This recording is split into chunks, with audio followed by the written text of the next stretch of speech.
Tropical storm Erin continues to slowly strengthen as it moves off towards the north and west. It's expected to become a hurricane on Friday, potentially a major hurricane over the weekend, heading into early next week. I'm meteorologist Robert Spetta, helping you stay informed, and let's kind of go through and explain the whys and the wins with this storm system as it does continue to pass the Caribbean and likely staying well towards the east of the United States here, and that includes specifically Florida, where I'm recording this from here with First Coast News. So first off, our storm system right there, looking like a classic tropical storm. It doesn't have that definition of a hurricane quite yet, but a few things that we are watching though is some pretty decent inflow in the lower levels. Plus, you have good outflow aloft off here towards the north. It's kind of giving us a little bit of lungs to help breathe. It is still fighting off a little bit dry air. You can see that kind of wrapping in from the north and west, coming in all the way from the west coast of Africa. But in general,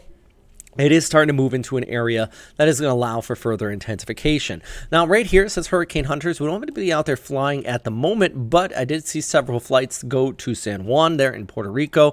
They're likely staging up so they can start taking off and beginning to run recon out towards Erin here as it gets a little bit closer towards the Caribbean. But what we do know without even recon helps a lot, especially with that initialization with weather models.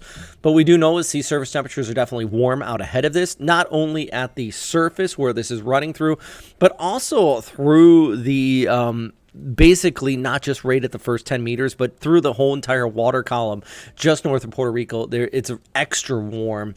Extending down. That adds up a lot of energy, and even when you get the ocean starting to kind of get stirred up and a little bit of upwelling, there's still plenty of energy. So that's about the spot as it moves through, right about there, that I would anticipate this becoming a hurricane and kind of seeing a little bit of a extra burst of energy, and not only with the sea surface temperatures, but if we take a look at our model guidance combined with the Saharan dust, it is right about that spot just north of Puerto Rico that the Saharan dust begins to weaken out a little bit and it bursts through. So it's going to tap into more moisture. It's going to tap into a warmer column of water, not only at the surface, but also deep down. That's going to allow it to kind of burst up and become that major hurricane. With that said, you see the guidance there turns it towards the north. And here's why. Not just us guessing or just looking at the models and being an armchair meteorologist, but actually analyzing the atmosphere. And what we have, though, is at this time, we have this high pressure ridge. It's a Bermuda high located, well, just towards the east of Bermuda, and this subtropical ridge that's going to be dominating the southeastern United States. And remember, these storm systems, they're like water. They want to run downhill. They'll never run uphill towards these higher areas of pressure. So you can take a look at our guidance as it kind of moves it off here towards the north and west with the track turning towards the north, and then extrapolate that between the two highs, and it's going to stay well towards the east of Florida.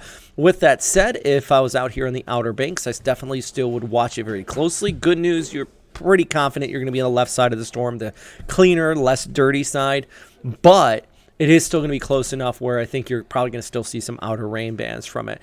For Jacksonville and the First Coast, though, still far enough away where I'm not worried so much about that, but I am worried about rip currents and some of those increased waves, even some beach erosion. You can see that here by Monday and the Tuesday. You get that interaction with that high pressure that is keeping it off towards the east, but that is going to help influence a pretty decent northeasterly breeze with long period swells.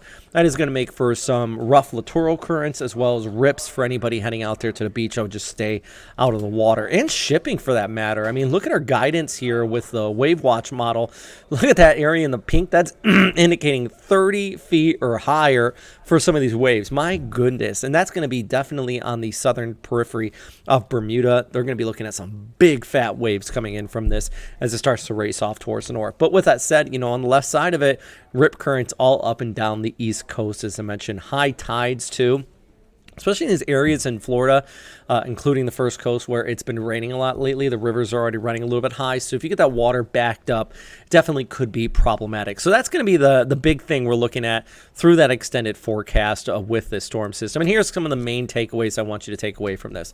So likely staying well towards the east of Jacksonville for my First Coast friends.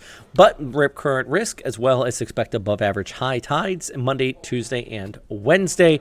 And even some passing showers possible, but it's not going to be rain bands per se, just its increase in the stability due to our storm obviously being close enough where it's going to help just influence the whole atmospheric dynamics around it.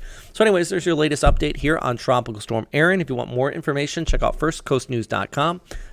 hurricane central. I'm meteorologist Robert Speta.